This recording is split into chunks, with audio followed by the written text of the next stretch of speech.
These are the Gemini Casino playing cards, and this video is a sleight of hand tutorial and a review of these cards. I'm going to crack them open, I'm going to take a good look at them, and I'm going to take them for a ride by teaching you guys some awesome sleight of hand. This is the video, I'm Cavan Booth, and welcome back to the channel.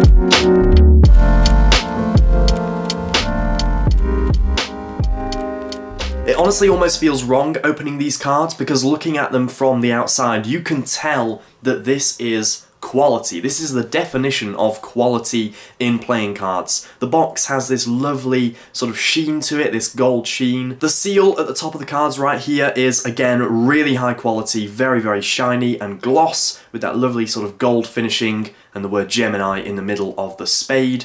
And instantly, anyone that knows playing cards will instantly be getting Jerry's Nugget vibes from this sort of back design here, and these lovely indentations, and just the attention to detail on the outside of the box is absolutely phenomenal. Genuinely one of the best decks of cards I've ever held in my hand. It really does feel slightly wrong opening these playing cards, but I'm going to have to in order to give them a full review and teach you some magic with them.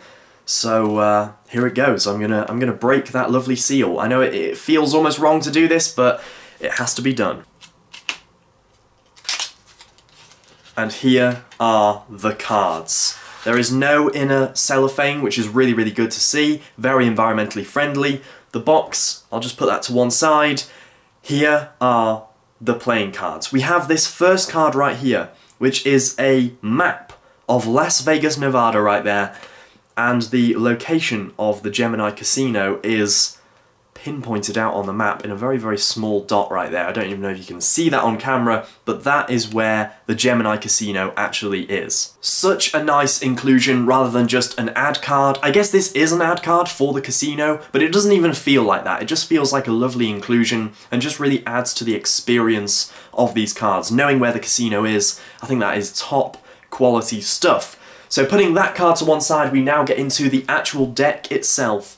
And here we have this back design, which really follows on from the high quality box. Often I think that boxes are more high quality than cards, which really annoys me. But on this occasion, the cards absolutely match the box. And they just look fantastic when you spread them. That little indentation I really, really like. I think that's very important.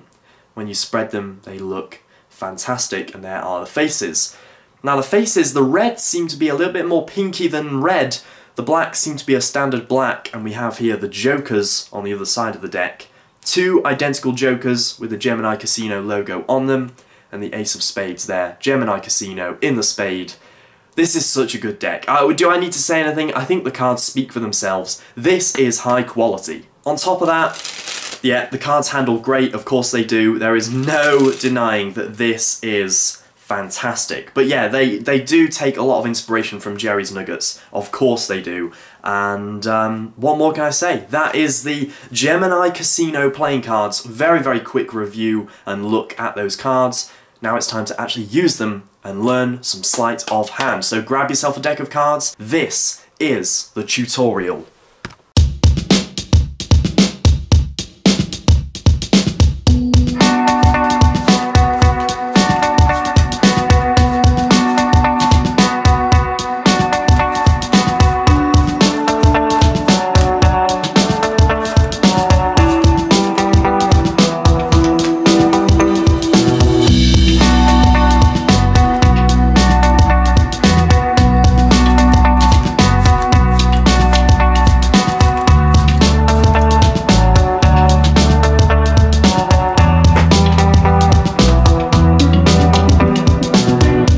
So, what are we going to be learning in today's video? The answer to that question is the third deal, which if you don't know what that is, it pretty much is what it sounds like.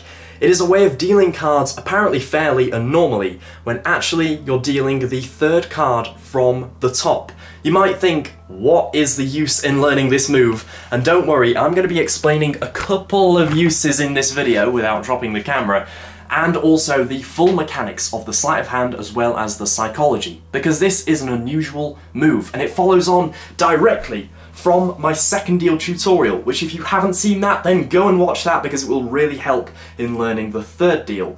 And I'm not entirely sure there is a third deal tutorial out there, so this is a pretty rare bit of sleight of hand and something that I only learned because of the second deal. This was something I independently came up with after experimenting around with the second deal, so I'm sure something similar exists out there, but this is my own sort of creation of it. Unlike other versions out there, this does not use any gimmicked cards or anything silly like that. This is pure sleight of hand and will allow you to deal past the first two cards. It's a bit of a magician fooler because people don't really expect it, and a lot of people haven't even heard of the third deal. But in this video, hopefully by the end of it, you'll be able to do this move with confidence, go out there and perform it, and do it for your magician friends or your laypeople friends. Are there many tricks that use the third deal? Well, no, not really, because it's a sleight of hand move that not many people have heard of, and so not many tricks are based around it. But as soon as you learn the principle, immediately ideas will start to come into your head as how this can be used, because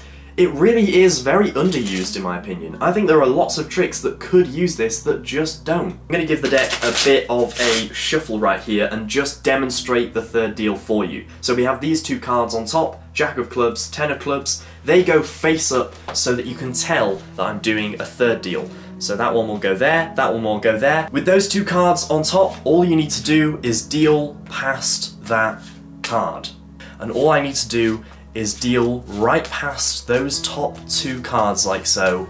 And that right there is the third deal. It's a very natural deal, as with all of the deals that I try and do. It just looks like a normal deal. If these cards were face down, you wouldn't know I was doing anything strange. You know, it doesn't look like I've over-practiced this. I talk about this in the second deal tutorial video. The worst thing you want to do when you're dealing cards is look like you've practiced it. Because why would you have practiced dealing cards? Everyone can deal cards, it's always sloppy, it's always messy, so as soon as you start doing something perfectly, you'll notice my pile of cards was like this before. It's not perfectly squared up like this. You want to have these little imperfections to convince to your audience that this is normal, and then they won't be paying so much attention because they'll be thinking, oh, he's just dealing cards like a normal human being would. When looking at the mechanics of this move, this is when it's really helpful to know how to do the second deal. So the second deal very basically is when you move the top card out of the way and deal the card underneath, and it looks a little bit like this when done at speed. And with the right angles and so on, obviously this is a teaching angle, but with the right angles it looks perfectly normal. So, using that principle of moving the top card out of the way and taking the one underneath, we move the card out of the way, but now we want to move this one out of the way as well. So as soon as we've done that, we then apply more pressure, move this card out of the way, and the deal can happen like so. Obviously that is a little bit difficult to just teach in 5 seconds. There's a lot more to it, including the pressure of the thumb, and it's the thumb really that is going to be key to making this work. So the pressure is going to start here because you want that movement to really carry this card and the one underneath in one action. So in one action you start here, that pressure comes down on that card to move it out of the way, and then the very tip of your thumb shifts down onto this card so that both can be moved out of the way. The movements here are very minute, so it's important to pay close attention. The pressure starts here over the pip if the card is face up, over that pip right there. It carries forwards, then it starts to push that card open, and you have this gap here, this sort of strange arrangement, and it looks odd. It really does look odd for you, but for the spectator, it will not look strange. But that is essentially the third deal. Now, as I do the third deal, I like to move this card backwards, because when they're hanging over like this, obviously this is incredibly exaggerated, but when they're hanging over like this, it can be very difficult, even with perfect angles, to hide the fact that 2 cards have been moved out the way. Just taking a look at the action of the thumb, it comes down like so, leaving quite a considerable bit of room, and it uses only the knuckle. The knuckle is the only bit touching the card at the moment. As soon as it begins to move, then the pad of the thumb can strike that card, move it out of the way, and it's time for the third deal, and this is where it comes in. So that action there is just completely hidden. Adding in some more thumb motion, once these 2 cards have been rocked out of the way and you're dealing like so, you can begin to tilt the deck backwards like this towards the audience, and it really just looks like a genuine deal. There's no other way of explaining it other than the fact that I've never been caught doing this move, and this move has, you know, worked for me lots and lots of times. So this wrist rocking motion, as you know you normally do when you deal cards anyway, will perfectly enable your thumb to slide backwards and forwards and hide that brief as much as possible. And yes, there is still a card wonky on top, but because of the mess you're making down here, there should be a mess up here. Remember, this is not a deal that looks like it's been practiced. Once again, from the beginning, there's knuckle pressure, there's thumb pad pressure, both cards are now moved out of the way and ready to deal. There's a slight rocking back and forth with the thumb just to make the brief smaller when your hand is over here. As soon as it's over here, that brief widens up, you take the cards down, and it's just a natural looking deal. As soon as you're finished with the deal, these cards square up perfectly using the opposite of the motion we did before, and the deck can be placed down or whatever the situation is. You can, you know, show this card or whatever your trick requires. The great thing about the third deal is now you can retain 2 cards, and 2 cards just happens to be a perfect blackjack hand. So maybe you want to retain a perfect blackjack hand on the top of the deck before fairly dealing them out like so. There we are. That is essentially the third deal. There's not really much to it if you already know the second deal. It's just that extra little knuckle motion that will help retain 2 cards instead of 1. So that's the third deal. Those are the mechanics of it. I really hope you enjoyed this, and I hope you take something away from this, some ideas maybe. You should sketch them down and come up with something of your own. That's the third deal. I hope you enjoyed it. Over to the outro. So there we have it. That is the tutorial for the third deal. A very quick tutorial because of the stuff that I already mentioned in the second deal. I don't feel like I need to repeat most of that in this tutorial. So if you've watched both of those, then you have now a complete package to learn the second and the third deal. Is there going to be a fourth deal? Probably not. Probably not, because I personally don't have a use for that, but those 2 deals I have uses for. The only bits of sleight of hand I ever actually practice are the things I use because of time management. Magic is my business, magic is my job, so I don't want to waste time practicing something I'm never going to perform, because that's not cost effective. So the third deal is something I practiced because I found that I needed it for one particular trick. If you want to know what that trick is, maybe at some point I might teach it on the channel. I'm interested in teaching sort of tricks that involve sleight of hand I've already taught, so maybe a trick that involves vanishing cards, or a trick that involves the second deal, or the third deal, or any of the things that I will teach on the channel. So if you're interested in those and you want to see them, then make sure to subscribe to the channel down below if you are new, and you won't miss any of those upcoming exciting videos.